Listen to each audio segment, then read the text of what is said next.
welcome to this episode of Dowd's Fulfillment of Pesach, Matzah, and Bikurym as we continue our journey through the words that were spoken prophetically of Dowd's fulfillment of Pesach, Matzah, and Bikurym. Oh, I'm so happy you can join me there, Wook. It is a pleasure to share the stage with you. He's back into Wookiee mode where he sees himself on the screen and wants to make sure he's getting top billing, not that other dog that looks exactly like him. This is actually something that is about as important, profound, timely as anything that we could share with you. We are now in the midst of enduring the Christian Holy Week as they move towards what they would call the Last Supper, and then Good Friday, and then Jesus did nothing on Saturday. He just rested in the tomb. To their resurrection scene on... okay, Wookie, why don't we just come back right over here and just chill out and be a good co-host. That guy over there, he's not going to bother you because that's you. Co-hosts are hard to find, and I thought I really had a good one here, so we'll have to see if he mellows out. And then to Resurrection Sunday. And of course, it's all a hoax. There was no Jesus. There was no Mr. Christ. There was no Last Supper. There was no Good Friday. The death of Jesus didn't happen. It was actually fulfillment of Passover by the actual Son of God, the real Messiah, the one who is our Savior, Dowd, David, and he is the one who came in his second of three lives to fulfill Pesach, Matzah, and Bikurym. And so the rest of this stuff is just religious nonsense. You can't call it all identity theft and counterfeiting, because some of what is portrayed by the Christians is just pure pagan regurgitation. For example, Easter is named after Esther, who is Astarte, the Mother of God, Queen of Heaven, Madonna and child that is condemned by Yahowah throughout the Torah, prophets, and Psalms. We find that it is Asherah, Astarte, as the Mother of God and the Queen of Heaven in the Canaanite and Phoenician religions that is specifically condemned by Elijah, along with the Lord, who is Baal.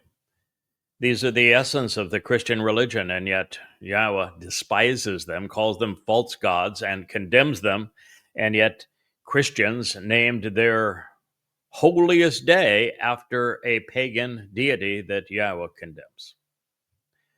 And the whole notion of a dying and resurrecting God does not come from Yahowah, because there is no such thing. It is by ripping off the pagan lore of Babylon with Tammuz. He did that. With Osiris, he did that too. With Dionysus, he was most famous for that. And then, of course, Bacchus, which is a derivative of Dionysus, he did that as well. And so the resurrection is a myth based upon the pagan customs of the day so that Christianity would be popular among them. And the whole thing is not just utter nonsense. The whole thing isn't just a bit of replacement theology, because much of it is just repulsive religious jargon, stolen from the very places that Yahowah says that if you want to have a relationship with him, you must be called out of, which would be Babylon.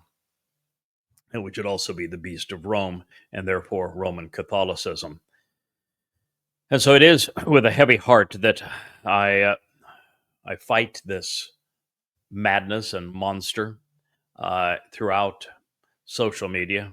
Many of you listening are going to be privy to my posts where I overtly condemn all references to Easter. I did so on Palm Sunday. I will continue to do it all week.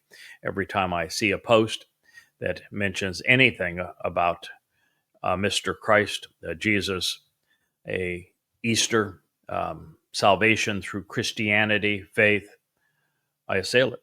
It's my job is to expose it and condemn it. I know I typically do not do so for Christians because it's not my job to save them from their religion. I do so for God's people, Israelites and Yehudim. And the reason I do it for them is quite simply a rabbi named Paul created this myth of Christianity through his 14 letters and what he inspired Luke and Mark to write on his behalf. And unfortunately, he piled his lies right on top of the truth so that it is difficult now for Jews to recognize that there actually was a returning Messiah and Son of God who served as our Savior in 33 CE that was corrupted and counterfeited into the myth of Jesus Christ. And well, I've brought a lovely beverage here. We'll see if I get to drink any of it or if my Wookiee gets it first. He is quite the lush, you know. I think it's nothing but watermelon juice. That would be correct. But it's watermelon juice with a plumeria in it. And folks, for those who are unfamiliar with a plumeria, it is my favorite flower. I have here on our property several hundred plumeria trees. I bought what's called cigars. They're pieces like this long, just of a stem of a plumeria from all around the tropics, particularly from Hawaii, but throughout the tropics, and imported them here and have subsequently cloned them. And now I must have 400 or 500 plumeria trees that are all around my home here on our property in the U.S. Virgin Islands. So this is a special flower for me, and my wife knows it. So the bottom line here is that not only is everything that is attributed to Jesus a complete and outright lie, one caused by the Rabbi Paul, who Yahowah calls out by name. And I'm going to do a series here shortly on the book of Habakkuk, because Habakkuk was inspired to condemn Paul by name, calling him the plague of death, exactly 666 years prior to Paul writing his first letter, that being the one to the Galatians, which was the first written document in Christendom. And we will do that. But for now, I will just tell you that the entire mythos of Jesus Christ is a complete fraud. No one existed by that name. There is no evidence to the contrary to what I'm saying in the Christian New Testament. And of course, there is absolutely no reference to a Jesus, to a Mr. Christ, to Christian, to church, to Gentile religions. None of that exists anywhere in the Torah, prophets, and Psalms. And so all these lies that were used, the credibility of Yahowah and Dowd and the prophets to validate themselves are nothing but a pile of abominable lies. If you are a Christian, you are not pleasing God, you're infuriating him. Now, the same thing would be true with Judaism. And the reason it's true with Judaism is that, first of all, God is anti-religious, and the religion that has had the most nefarious effect on Jews, precluding a reconciliation with Yahowah, is in fact Judaism, but it is Judaism's fault for not recognizing all of the many hundreds of prophecies, like the ones that we're going to dive back into now in the 22nd Mizmor, that prove that Dowd is the one who arrived in 33 CE to fulfill Pesach, Matzah Bikurym, and should have been recognized as Dowd, as the Messiah, as the Son of God, as our Savior at that time. And it was rabbis who not only failed to recognize him and denied him, as this prophecy said they would, but they also foisted another false Messiah on the world, there as being Bar Kokhba. So as we move on to address the pronouncement that Dowd continues to make, we are faced with an interesting opportunity to think our way through the Messiah's lyrics. And this is because we have not been told, because we don't need to know, how Yahweh engineered the placement of Dowd's soul in the body that was used to serve as the Passover lamb, that of course would be discarded that night. To fulfill Passover, the remains of the body is incinerated that night. Therefore, there of course cannot be a bodily resurrection. If there's a bodily resurrection, you can't be the Passover lamb, which means you couldn't have saved anybody, which means the whole Jesus thing is a complete fraud anyway. But the fact of the matter is that while we're not told how God reconstituted a body for Dowd and placed a soul in it, it's not something, A, that we need to know, and B, it's not even something that would be all that difficult for God to do. Souls are an interesting phenomenon in that science has no clue what a soul is. They know it has no weight. They know it can't be measured in terms of its energy. They know it exists. They cannot define it. They can't describe it. They can't reproduce it. They can't explain it. But they know that the moment that a soul leaves an animal, the animal is dead. And they also know that without a soul, there is no life. They also know that the difference between animals and plants, both organic beings, both life, is that a animal has a soul. An animal has consciousness that enables that animal to respond to and observe, observe and then respond to stimuli, the environment around it. It is the most unique characterization differentiating animals from plants. All humans have a nephesh, a conscience, a soul, but so do all other animals. And so this is something that Yahweh conceived. And since he conceived it, he is clearly capable of protecting it and projecting it. And we know that he is doing this because he is on record saying that he will project Dowd's nephesh forward such that he returns as the king of the universe. And that will occur on Yom Kippurim in 2033.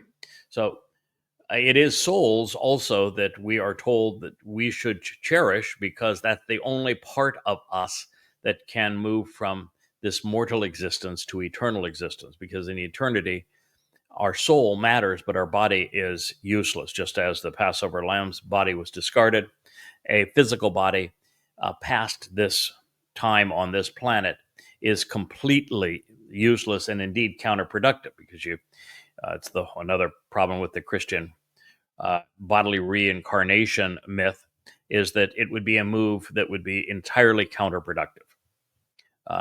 You want to go from a material being that is stuck in the normal passage of time, essentially stuck on this planet and stuck in a finite period of time, to an energy-based being like light, where you can be immortal, you can be perfected, you can be expanded and empowered and enabled to the tune of E equals MC squared in this particular case. So it is just vastly superior.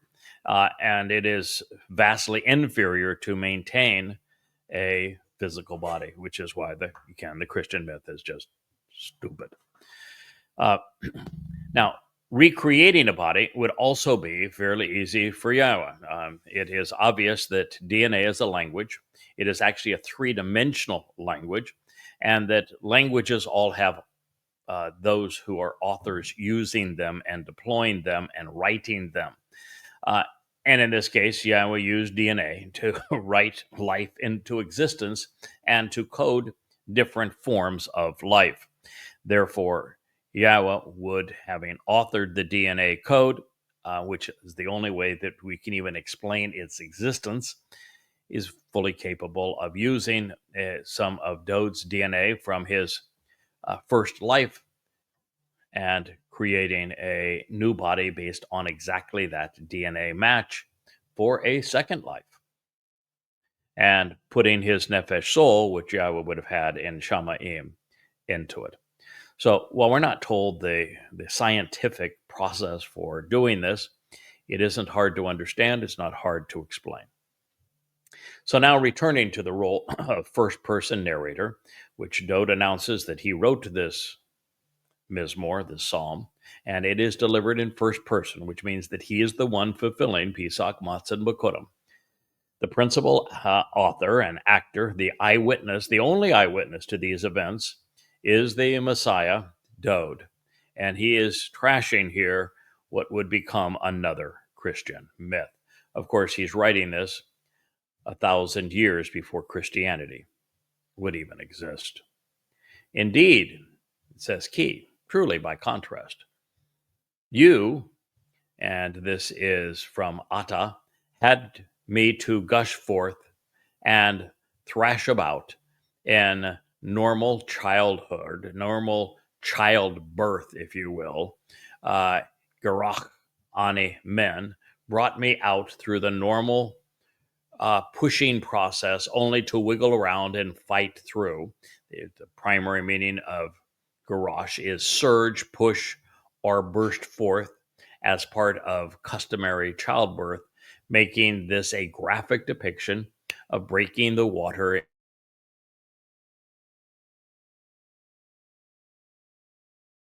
leading to pushing the baby out during delivery. So indeed, you had me to gush forth and thrash about in normal childbirth from the womb, causing me to rely upon my mother's breasts. Mizmor Song 22:29. Now, in the Jewish Publication Society Tanakh, if you're following along in that, they're one verse further along because they incorporate the introduction to this Mizmor as verse 1, so they're now at verse 10. Okay, so by using Gerach men, this becomes a graphic depiction of natural childbirth, which is the opposite of the miraculous nativity that Christians claim. Now, there is no miraculous nativity. First of all, even the prophet Yeshaya was so distraught with the stupidity of and the religious ignorance of his people. He just said, "You want a sign? Okay, I'll give you a sign. A woman's going to have a child." That was it. It doesn't say that a virgin is going to give birth. And while Christians are lied to and told that there was a virgin birth because, well, they want a mother goddess that matches Astarte, Asherah, Ishtar for Easter. The fact is, there is no such thing, and this would destroy that myth. However, the question really is would there be any reason for Yahweh to do this twice, much less three times? Or is one garrosh men sufficient? And I think the answer is one garrosh men is sufficient. That Dowd was born the old-fashioned way through the normal childbirth process. His mother was not artificially inseminated by Yahweh. Now, it is interesting here even that when we look at Dowd's birth mother in his first of three lives, We know literally nothing about her. She hasn't had a single speaking role, unlike everything that Christians attribute to the mythical Mary. We don't even know her name. Dowd doesn't even mention her name. There's no mention of a name anywhere else as well. He's the single most important person to ever live, and his mother's name is unknown. His mother never engaged in any way that was meaningful enough for Dowd to share a single word. We are told elsewhere that Dowd escaped a plot to kill him with his mother, but that's the only mention of her. And that was he was a young man at the time, early adulthood, long after, by the way, Goliath was gone, which means the whole depiction of the House of Dowd thing with Mommy Dearest coaching him and Mommy Dearest getting in the way of the lion to save her son and giving him all sorts of spiritual guidance is just stupid, because she did not die while he was a 8-year-old child. There's no indication she said anything, but rabbis like to project themselves into the story, and therefore they created all this muck, and the House of David was based upon rabbinic garbage regarding Dowd. See, Christians aren't the only one to corrupt his story. Rabbis did it too. So this particular word at least completely trashes the idea that the Messiah and Son of God was miraculously born. Of course, Christians need this, because how else could he be God? It's one thing for God to say, Dowd is my son, I am his father, which he says on 3 different occasions. Of course, he never says anything like that about anybody else, much less a Jebus. So now we're in a situation where Christians want Jebus to be more than just a Messiah and a son of God. They want him to be a God. And so the only way for him to be a God is, big old God. Back then, they forget what his name is. They don't even have a clue as to what his name is. But this unknown God somehow impregnated Mary so that the child that was born would actually literally be God's son.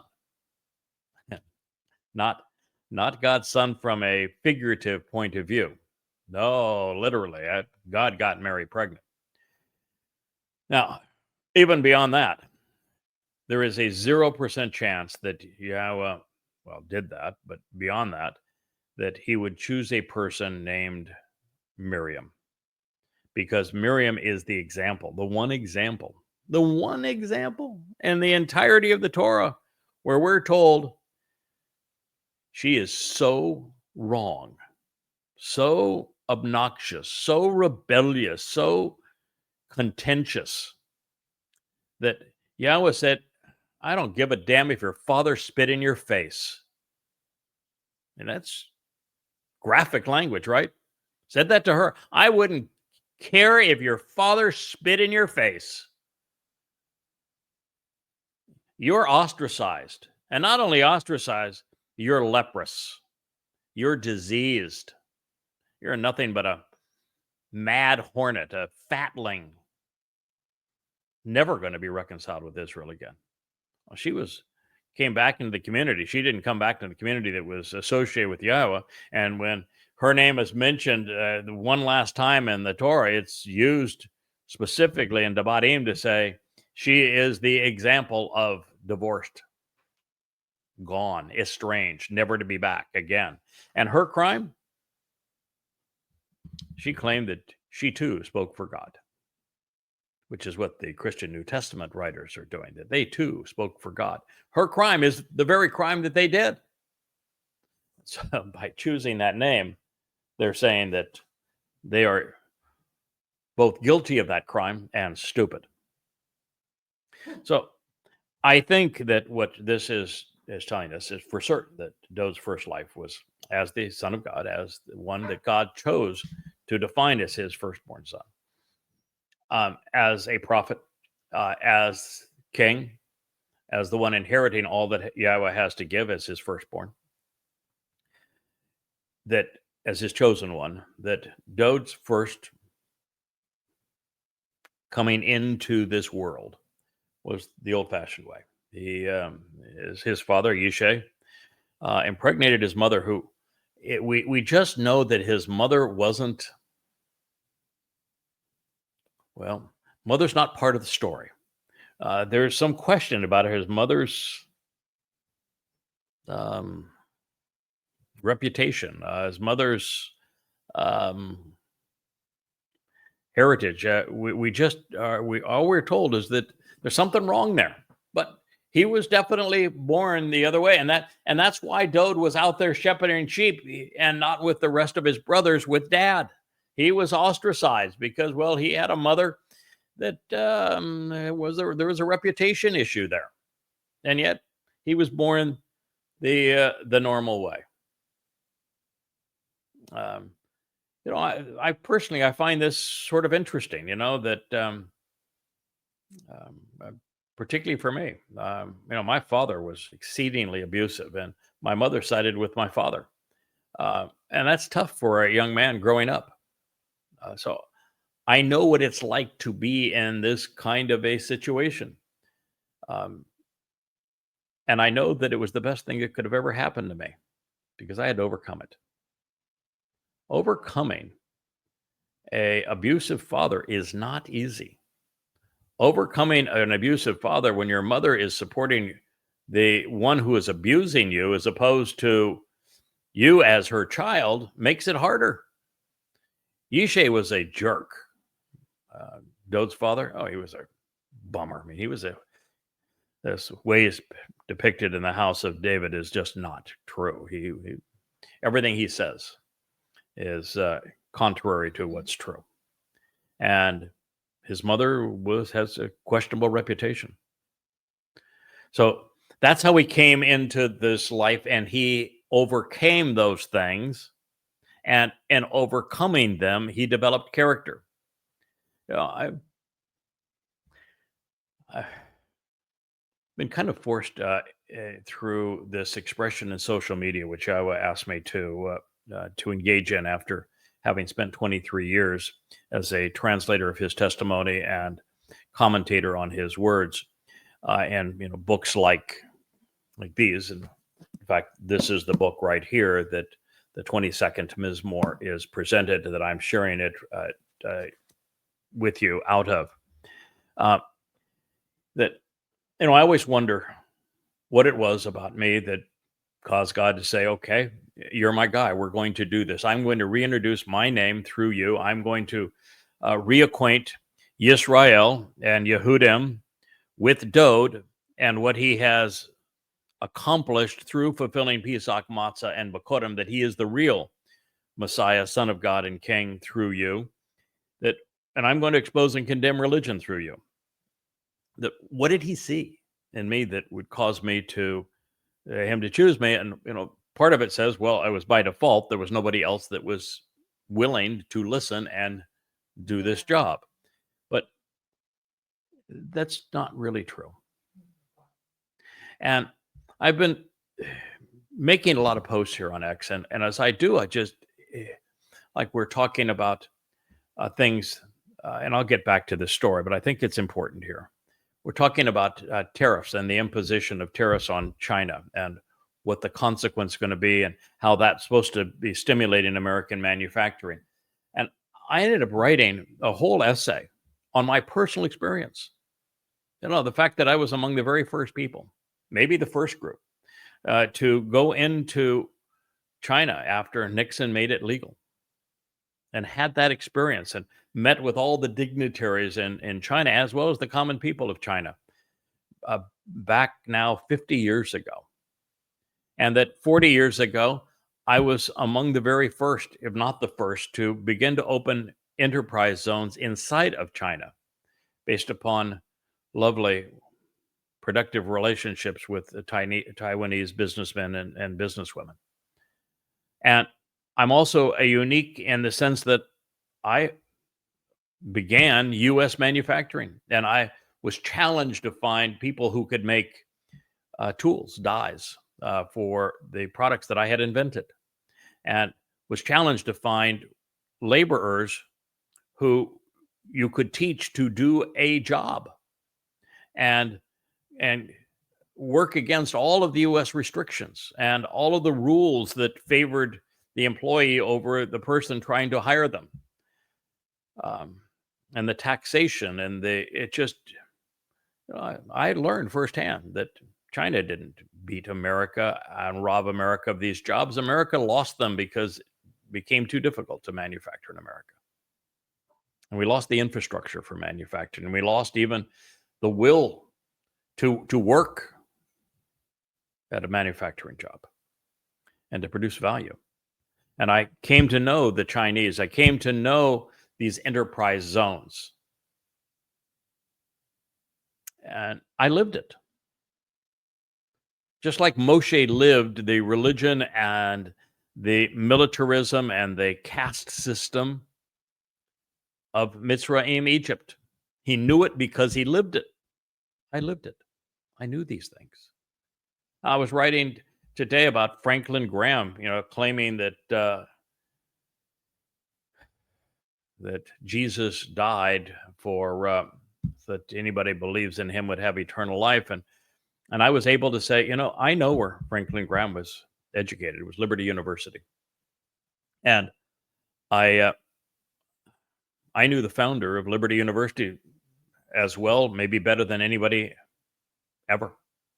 Spent tens of thousands, thousands of hours, well, not tens of thousands, maybe, but thousands of hours with him. We were very close. And I remember at my last meeting with Jerry going through every one of the lies that Franklin Graham posted. There was no Jesus. There was no Mr. Christ. Faith is not the answer. The matter of fact is that it's the fulfillment of Pesach, Matzah Bikurym that count.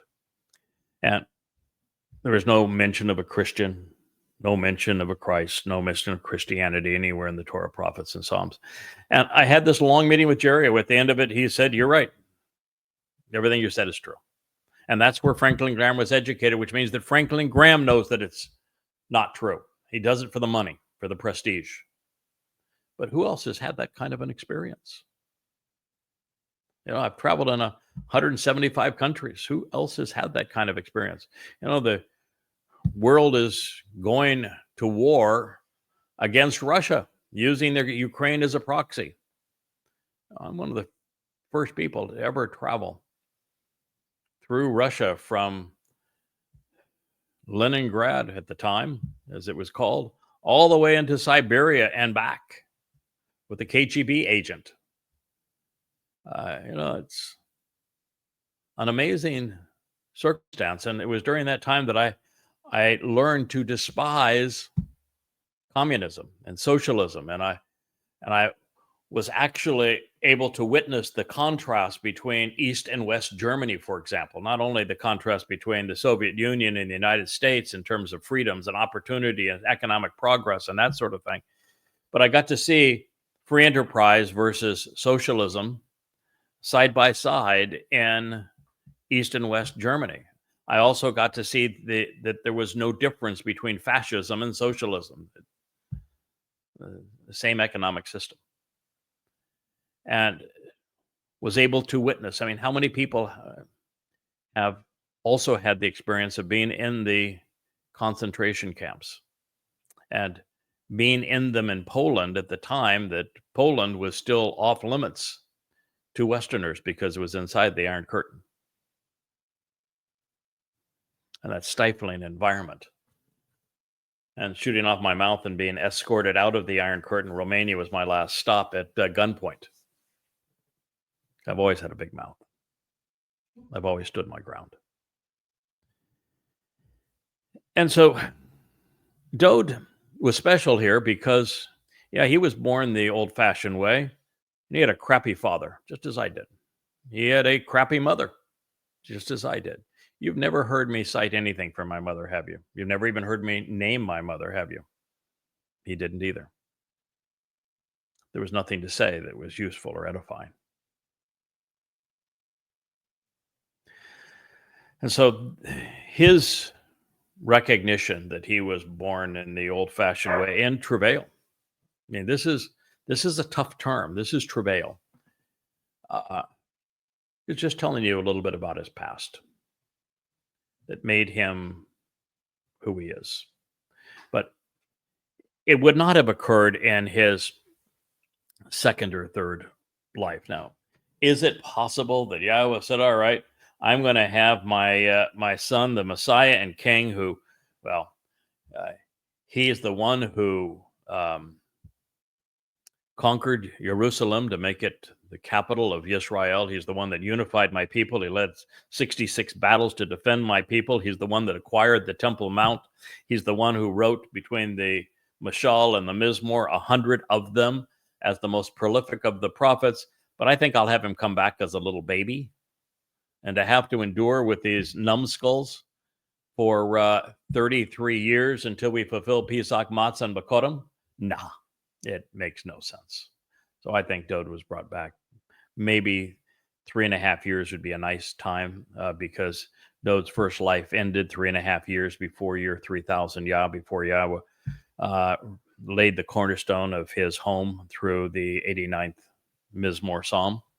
And Elia and I both arrive in Dowd city, the city of Dowd, 3.5 years before Dowd's return to his home, his capital as king. So I think that's probably likely. So anyway, those are my thoughts. And but there is really a lot that we can learn from Dowd's statement here.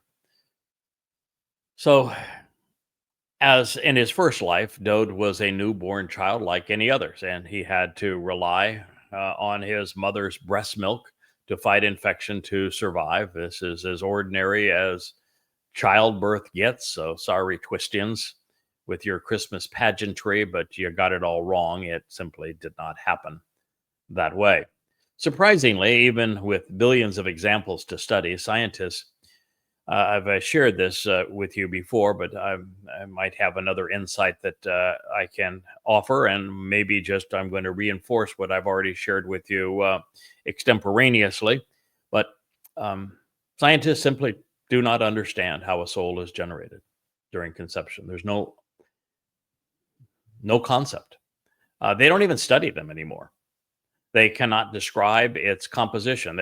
They're so keen to talk about life and evolution, and yet the very thing that distinguishes intelligent life, they can't describe, they can't quantify, they can't measure, they can't replicate. Got no clue. What is consciousness? And even go beyond that. With humans, there's also a conscience, nefesh, and an asalma. So, since we cannot describe its composition, all we have is Yahweh's statements regarding it. We know that it exists, that all animals have one, and that it has no mass and thus must be a form of energy, but even in its energetic state, we cannot detect it. And that its arrival is the spark of light, for its departure is coterminous with death, at least of the physical body, not necessarily of that entity in itself. An nefesh soul would go on to exist.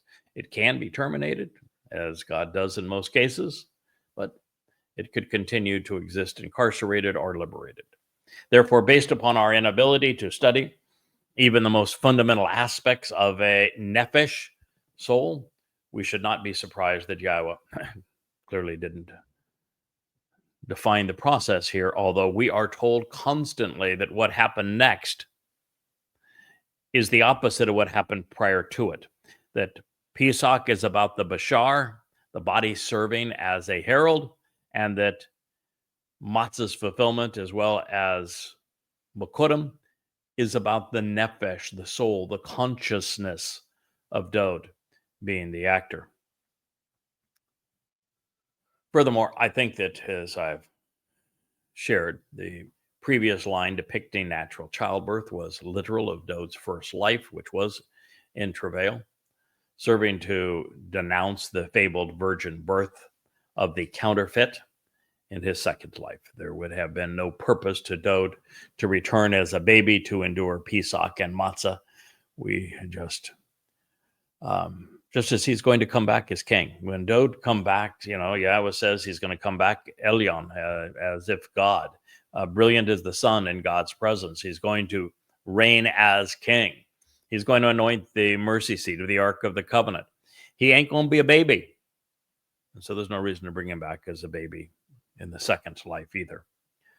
So other than to announce the Christian fable, we are left to explain why Dowd would insert a reference to gushing forth and a mother's breaths as an ode to his Passover sacrifice and the brutality of crucifixion, especially since he found so little comfort in his mother that she is never mentioned by him, other than to say that at one point he protected her life by taking her, I think of all places, it was certainly east of Israel, and I don't remember at the moment if it was Edom, but I think that may have been the case. We are aware of Dowd's other sacrifice, that of his Bashar herald, one already acknowledged by the inclusion of the crimson grub. So there are two sacrifices that are very similar to what happened with Dowd's Bashar body, and the second is with Dowd's Bashar herald. And that's why the first reference to any of this, particularly to that sacrifice of the corporeal body, began with the Towrah, the crimson grub that is synonymous with the red heifer of Numbers 19 and the sacrifice that will occur to perfect the adulterous woman of Israel for Dowd's return. So we also know that in terms of the sacrifice of the Adamah Parah, my sacrifice on the day of the herald, for this remnant of Israel, there will be copious amounts of water that will gush forth, providing new life for Israel. We also know that the sacrificial animal, as a heifer, is best known for producing nurturing milk that children must rely on to mature. So this could be Yahowah's coming full circle with his king and his herald. The great ram as a lamb and the rambunctious bull as a heifer on Pesach and Towrah in years 4,000 and 6,000 Yah, both offering their corporeal bodies so that the souls and bodies of Israelites might live. I think that is your reason. I think it's threefold. This is the battle that Dowd fought in his first life, same battle I fought. This is a renunciation of Christianity and the virgin birth. And this is a harbinger of what will come, which is why the story of the Towrah is presented. It's why there are waters gushing forth. There's why there is the reference to milk. Well, since this is one of the most important songs ever scribed, it might even be second on to the 89th Mizmor, although there are a lot of great ones. Clearly, the 89th Mizmor is in a class by itself. I've been careful not to take our attention away from its message while at the same time being thorough in examining my king's more obscure references so that they're not lost on us, because it is these nuances, these details that shape our understanding, that help us grow. And in this regard, much of what I have shared with you, I've learned as a result of studying the 27th Mizmor. It is how we began this very volume here of Coming Home.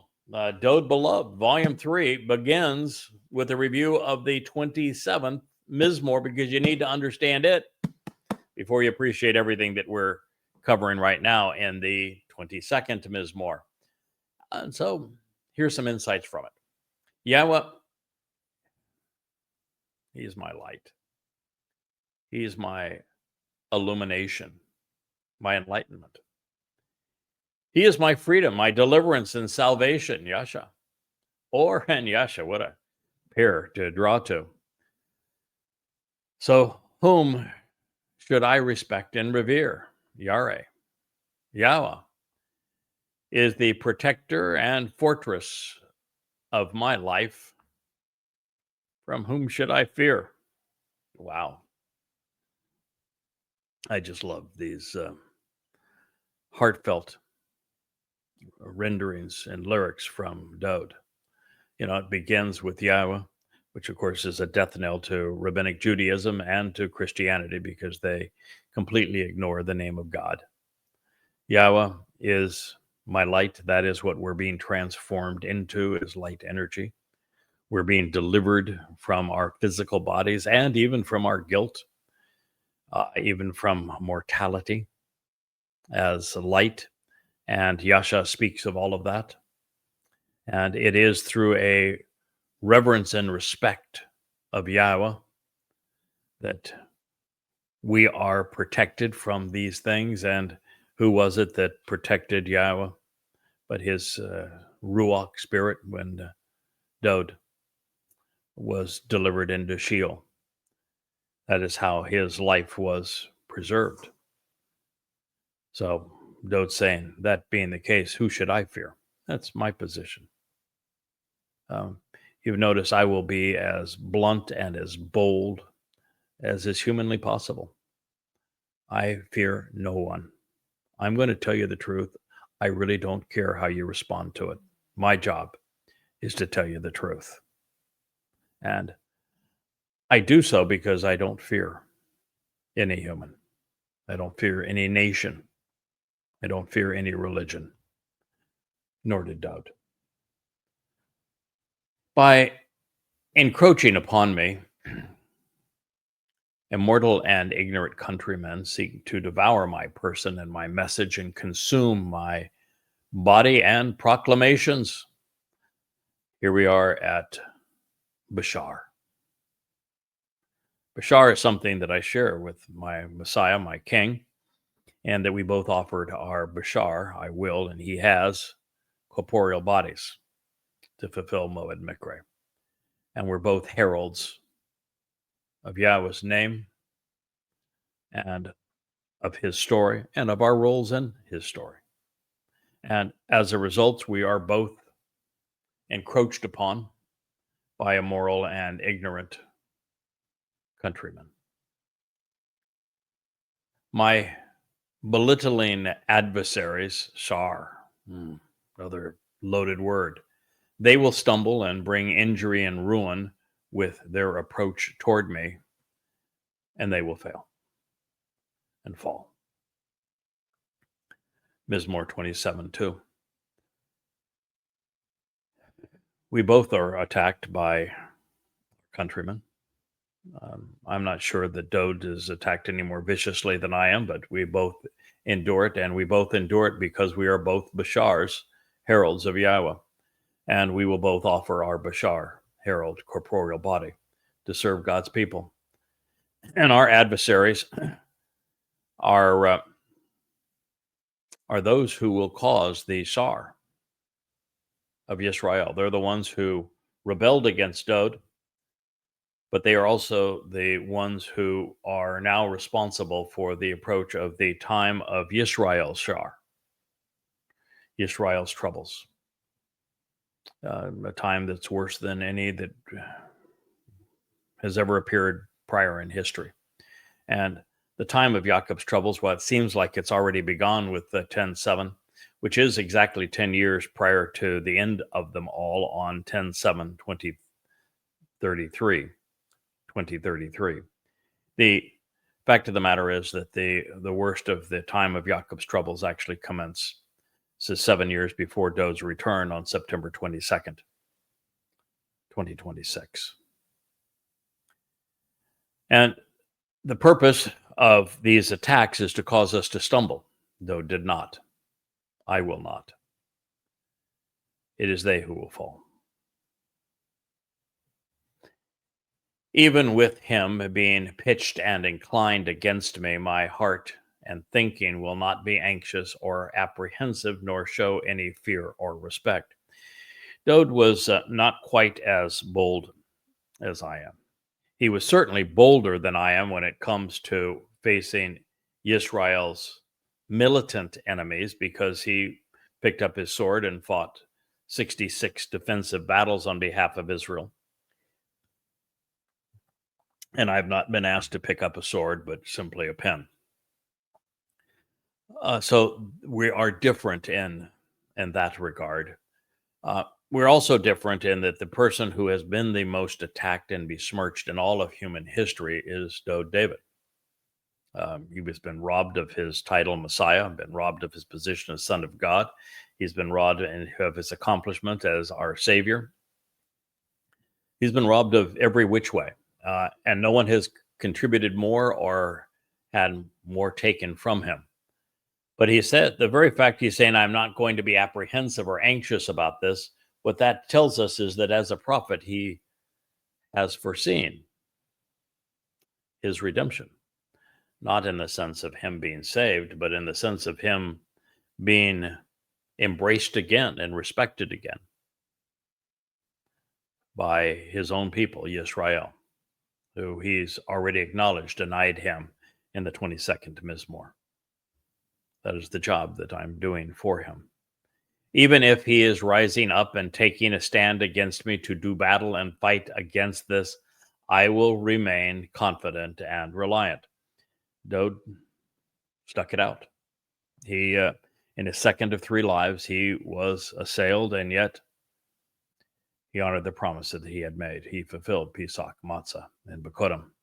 One thing I have asked from Yahowah through this, may I continuously seek to learn about me dwelling within the house and family of Yahowah all the days of my life, to look upon, observe, and gaze into the favorable acceptance, and the loveliness of Yahowah, and to look at, inspect, and consider exploring in his sanctuary and home.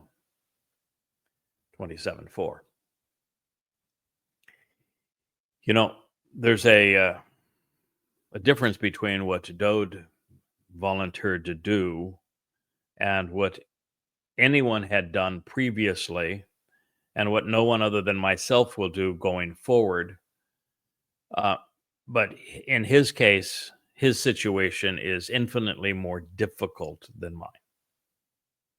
He had to volunteer to leave heaven to be tortured by Rome, and then disgraced by the Roman Catholic Church and also by Judaism.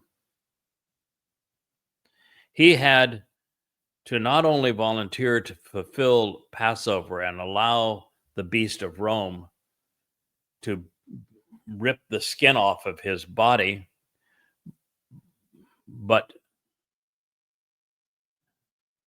to then nail him to an upright pole, crucifying him, which is the most painful form of death ever inflicted on a human.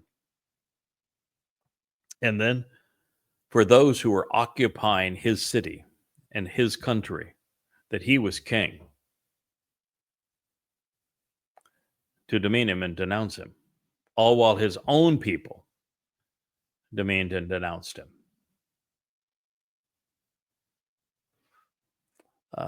That's exceptional. I don't have to endure that, because even though I will be mauled by the corporeal manifestation of Satan, which is no different than being mauled by the beast of Rome, those who are opposed to what I'm doing are going to be instantly incinerated by the flames and the waters that Yahowah is going to release during my funeral, orchestrated by Elia, who is expert at denouncing and repudiating them. So my situation, I don't have to endure 2,000 years of having done this. and being besmirched and derided for it, as Dowd was. For me, those who've come in opposition to me will instantly be dealt with. And the children of Israel, who are the remnant that I have protected on Towrah, they're instantly going to benefit. So it's a very, very different scenario than what Dowd has had to endure. And of course, no one else had to go into Sheol with his nephesh carrying our guilt there. And so he's saying, I volunteered to do this and everything, but I'm going to need some reassurance here. I need to know that when all of this is over, we have a happily ever after, that I'm coming back, that I'm dwelling within your house and family, and I'm going to be there all the days of my life, and I'm going to look upon and observe and gaze into this very favorable acceptance of Yahweh for having done this, that, we're doing this together, Yahweh. You need to reassure me that when it's all over, that my body may have died, but not my soul, and that I may have taken the guilt of every covenant member into Sheol with my soul, but you're releasing me, and I'm coming back to you, and that ultimately I'm going to live in your sanctuary and home. Well, it's a major whoop whoop for sure. But think of how important that would have been for Dowd. Now, we have what he wrote about this and his fulfillment of it to look back upon. And we have all that the prophets wrote about it to look back upon. And so we have something Dowd did not have. And furthermore, it took me 23 years before I figured out that I was going to be serving as the Adama Parah. And my circumstance is just so very, very different from what Dowd has accomplished. So I respect what Dowd wrote here. For he will conceal me in his shelter.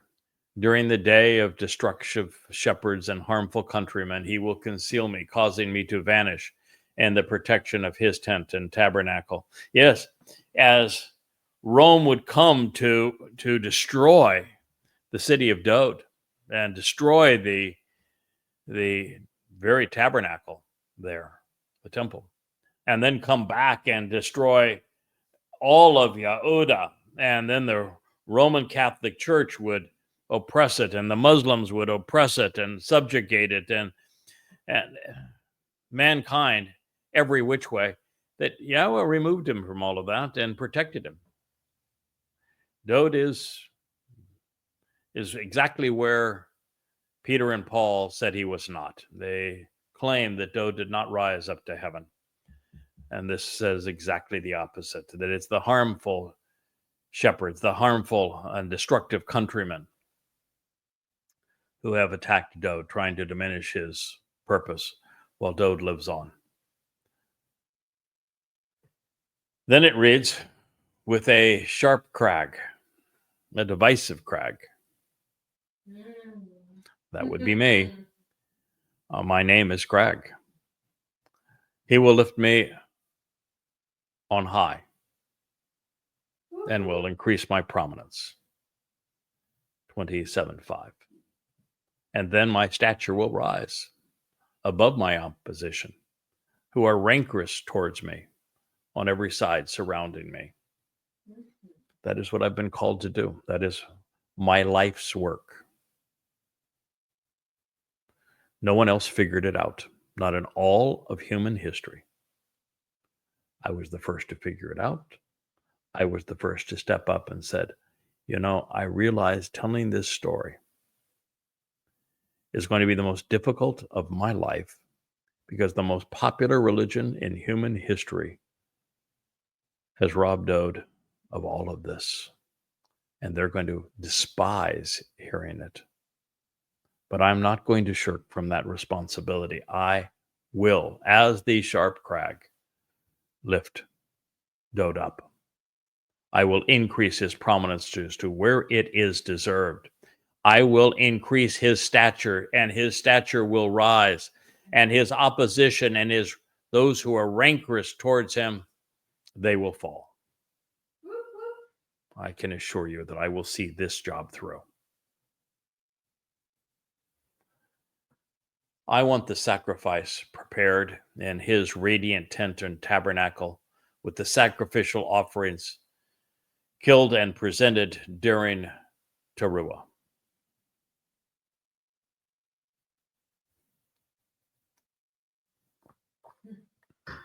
I just paused to let that sink in.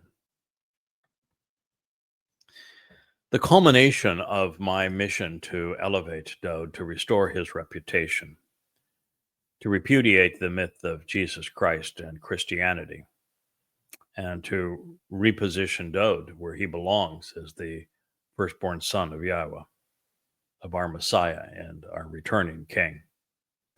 Indeed, our Savior who fulfilled Pesach, Matzah Bikurym. My crowning achievement in this regard is not just the repositioning of Dowd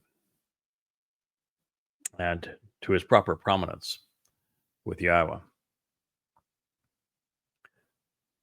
My crowning achievement is the restoration of Yisrael so that they embrace Dowd upon his return with Yahowah.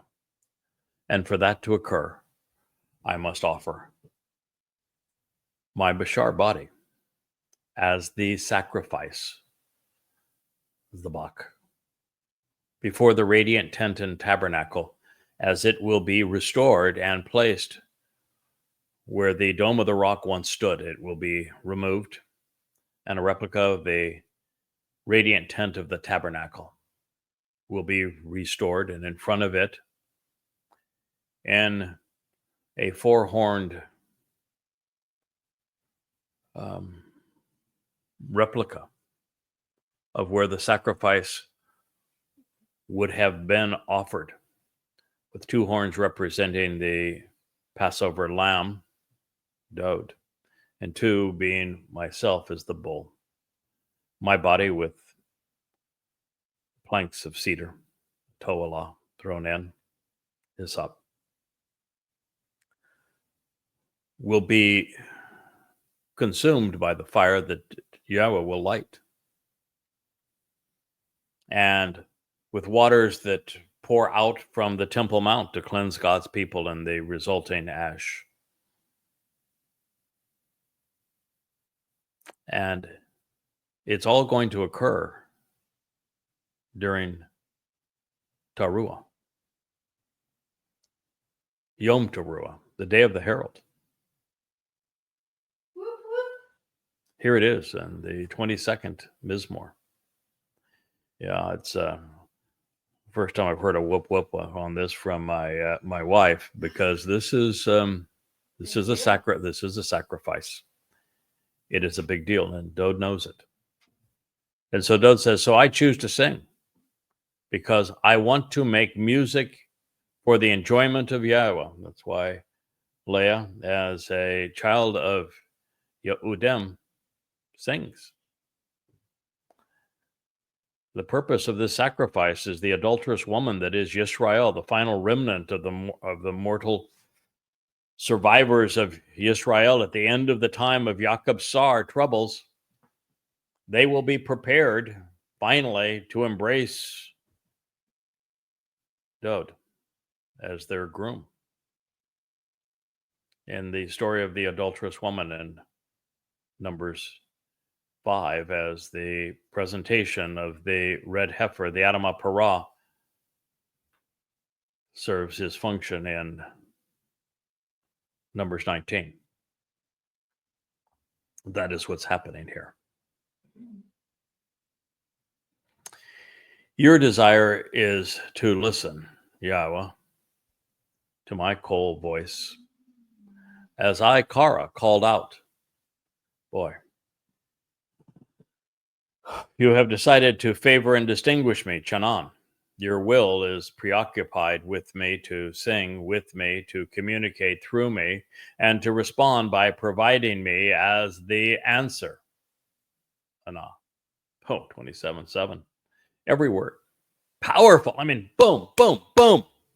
Your desire is to listen. Shama. Shama Yisrael. Finally.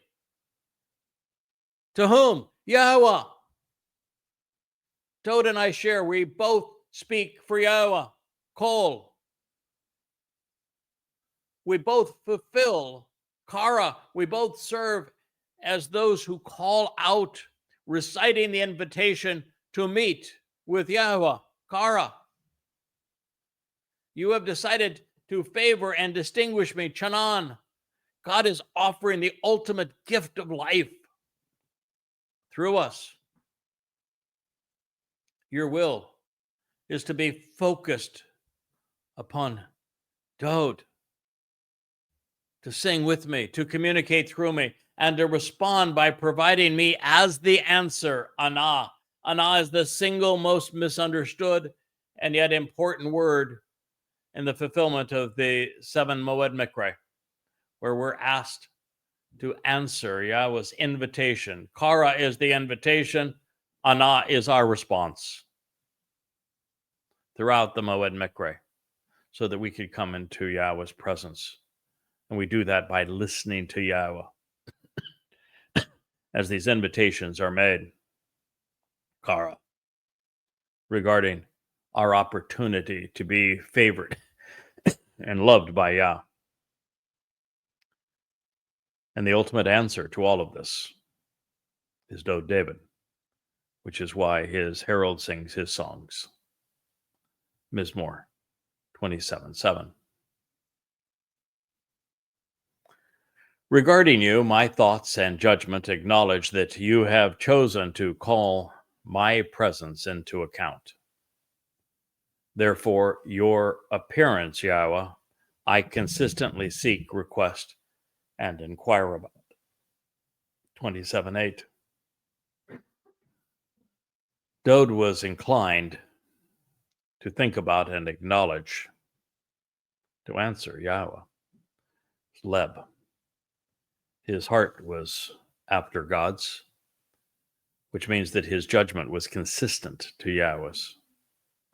And it is Yahweh's presence that Dowd enters and returns alongside Yahweh's presence, constantly seeking, requesting, and inquiring about. You will not conceal your presence from me in a prolonged period of time. That Yahweh's assured Dowd that after his first life ended, 4 years shy of year 3000, they would be together again. And they have been. And 1,000 years later, Yahowah assured Dowd that his time of separation in Sheol, in the place of separation, would be brief and limited. That his presence would not be isolated from Dowd for a prolonged period of time. And of course, they're together again now. And they will always be together forevermore.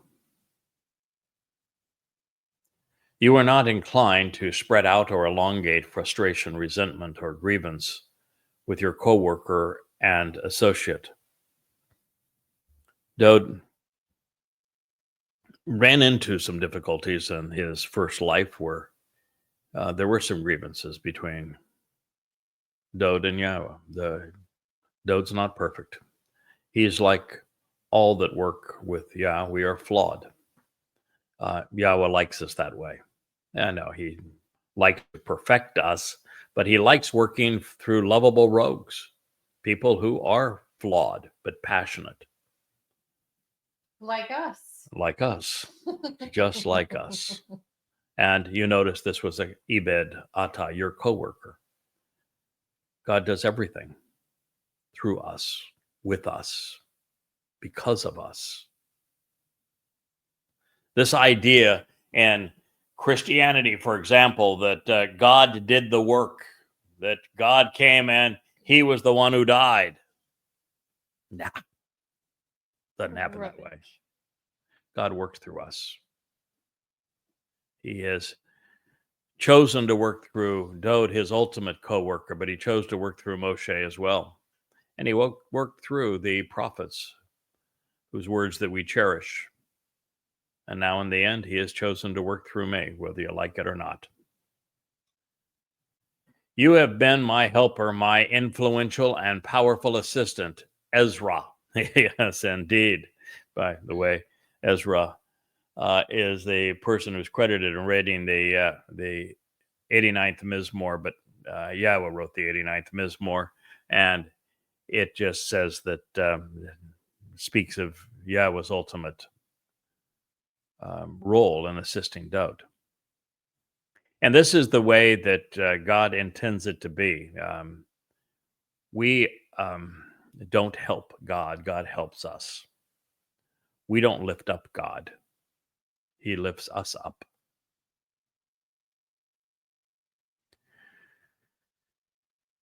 So you have been my helper, my influential and powerful assistant. You will never abandon me, just as you never reject or forsake me, O God, of my deliverance, my emancipation and salvation. Every step of the way that Yahweh worked with Dowd to provide our salvation, he worked with his son. He worked with Dowd. He provides our salvation through Dowd. It is true, my father and my mother had rejected and forsaken me, but Yahweh, having taken me in, will always be with me. Well, there's a little problem there for Christianity, isn't it? Because Mother Mary never forsakes her son. That I don't know, why is it the Queen of Heaven, the Mother of God, can have a son, but the son can't have a father, but nonetheless can have a human mother. That speaks of pagan ideology for darn sure. And this affirms what I have said many times of Dowd, that his father and his mother rejected and forsaken him. Mine did me. It is part of the of what we need to understand if we're going to walk away from the family of man and unto the family of God. It's an important statement here. It also means that the second statement on the second of the two tablets, to honor your father and mother, prolonging your days in the land, cannot be speaking of our earthly parents, can it? Because, well, in the case of Dowd's mom and dad, he says they rejected and they forsook him. And it's Yahweh who took him in. Now, I've done an entire show on the nature of who that mother and father had to have been for one to have improved their lives here in the Adamah. And it is the father and mother that Yahweh introduced the covenant to Abraham and Sarah. And it is the way that Yahweh takes us in. It is the way that Yahweh is always with us, is through the terms and conditions of that covenant as presented through that narrative with Abraham and Sarah. You want to guide and teach me your way, Yahweh. Your will is to reliably lead me, and by the upright, level, and correct, straightforward, agreeable, and elevated Meshor route on my account and on account of my adversaries. Yara is the root, the actionable root of Torah, means source of guidance and teaching. There is but one way in the Torah to Yahweh. It is through the Kara and Mikra, Moed, these restoring witnesses that Yahweh has offered, where we're invited to meet with him 7 times a year. Today we are celebrating the Moed Mikra of Bikurym, having just completed Pesach and Matzah. So it's Yahweh's will to teach us the way to him. And it's your will, Yahweh's will, to lead us to the upright, correct, and straightforward, agreeable, and elevated Bishor route on account of my adversaries. This is also the role that I have been asked to fulfill, to build this upright, straightforward path from man's polluted world to God's perfect home at this moment, and doing so right over and through all of the adversaries. We're similar in this regard. We're similar in that Yahweh is committed to teaching us so we can teach you. We're similar in coming to embrace this way to Yahweh, Pesach, Matzah Bikurym, Shabat, Towrah, and Kippurim leading to Sukkah. God's will is to lead individuals like Dowd and myself so that we can lead you. You have decided not to give me over to the soul of my adversaries who would diminish, belittle, constrain, and negate me. The adversarial soul. The most adversarial soul, of course, is Shaul, where Yahweh specifically said that the soul of Shaul is the plague of death. And it is Shaul who did more damage to Dowd than all other humans combined. Because without Shaul's condemnation of Dowd and robbing all things of Dowd to create the myth of his Iusu Christu, there is no Christianity. Without Christianity, there is no rabbinic Islam and a false Messiah and Bar Kokhba and no diaspora. Leading to the Babylonian Talmud, none of it exists. And without the Babylonian Talmud, there is no Islam. It does not exist either.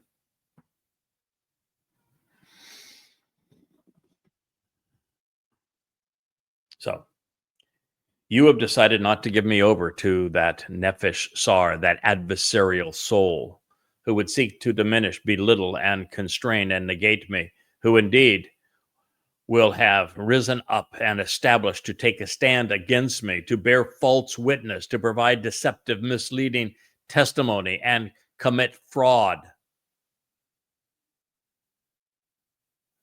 These individuals, leading with Shaul, Paul himself, exude injustice and oppression, immorality and ignorance, wrongly plundering and terrorizing and destroying. He is speaking of Paul's creation of the religion of Christianity that is based on a crude counterfeit of Dowd. Identity theft. He is condemning the Christian New Testament in these words and saying that, yeah, they may have their run, but in the end, they will not prevail. And the reason they do not prevail is I am standing in the way. You may say that's biting off a lot for a single man to go against the three Abrahamic religions by himself, but I'm not by myself. I am standing right alongside Dowd. I have the seven spirits of Yahweh emboldening and enlightening every move that I make, every word that I speak. I will prevail against Christianity, Islam, and Judaism. And I will prevail on behalf of Dowd, our King, Messiah, the Son of God, our Savior. And I will succeed on behalf of Yahweh. They have foretold it. They have enabled it. They have proclaimed it. And we will achieve it. It is true, he says, that I am certain, knowing what is established, verifiable, and true. Amen. I have looked upon and witnessed, even revealed, the goodness and fairness, the appropriateness and attractiveness of Yahweh in the land of the living. Boy, did he ever. His psalms ooze forth a passion and a love, a respect for Yahweh. Yahowah is Dowd's father. He is a man whose heart, whose judgment, whose motivations, whose inclinations are inclined towards Yahowah. He is the fulcrum upon which the entire story of humanity pivots. And he was certain. He knew what was verifiable and true. He was the ultimate witness who revealed the goodness and the appropriateness of Yahowah, and whom Yahowah took and provided not only the insights to know him, and not only the man through whom he established his Bereth covenant, but the one who provided all of the benefits of the covenant by working with Yahowah to fulfill Pesach, Matzah, Bikurym. And Dowd, with his Mizmor, like this one, has conveyed all of this, the fairness, the goodness, the appropriateness, the attractiveness of Yahowah right now in the land of the living. Dowd is the voice of God. Dowd is the basis of the family of God. To deny him this, as Christianity, Judaism, and Islam have done, is appalling.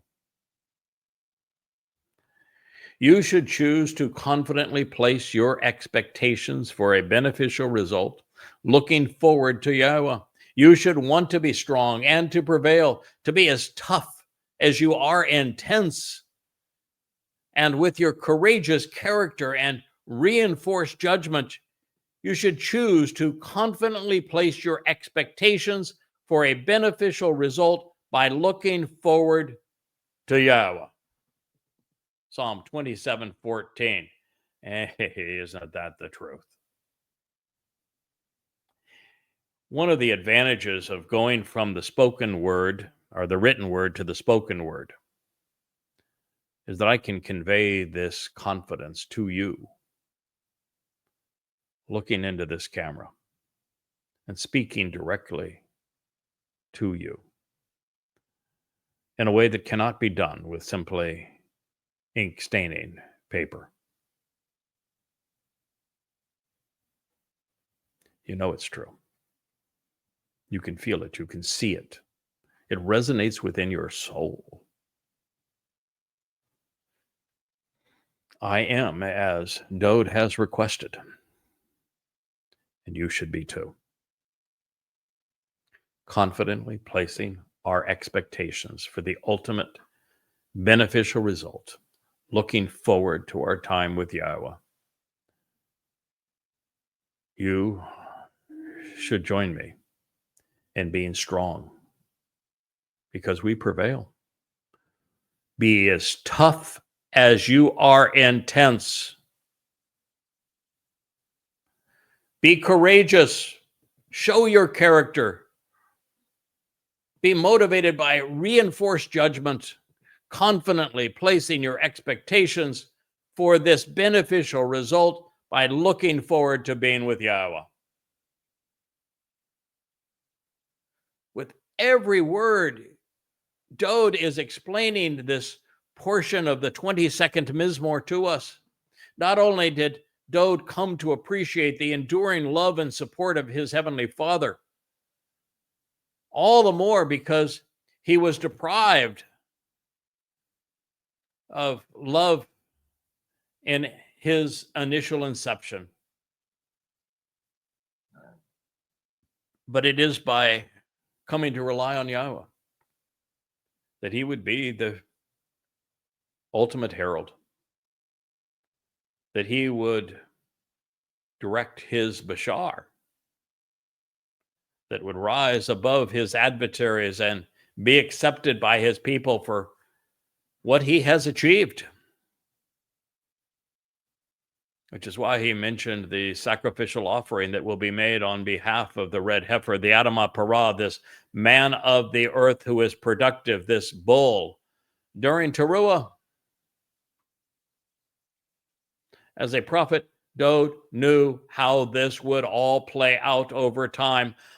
I am now coming to you in advance of Shabuah, so that you can capitalize upon what Dowd achieved during Pesach, Matzah, and Bikurym, and join us as we are liberated from this planet during the promise of the Shabat, on a Shabat of May 22nd, 2026, 7 years before I will return to serve as the Adamah Parah, offering the sacrifice on Yom Teruah to ultimately prepare this remnant of the children of Israel to come clean as the adulterous woman is scrubbed by the ashes and the fire and the waters that will all be released by Yahweh and orchestrated with Elia as the master of ceremonies on the Temple Mount, all right before that radiant tabernacle of the tent of the witness, all for the world to see, the greatest show on earth. That's what's being offered. That's what's being made available to you. That is your future, should you accept it. Confidently recognizing that you will be able to enter the very presence of God, live forever, survive this horrible time of Jacob's troubles, and serve beside your King. Well, I thank you for listening to this, another remarkable episode of the YAHOWAH blog. As I, Dowd's herald, and Yahweh's voice at this time, speak of Yahweh's ultimate herald and his most magnificent voice for all time, the Messiah and Malak, Dowd, David. Thank you for listening.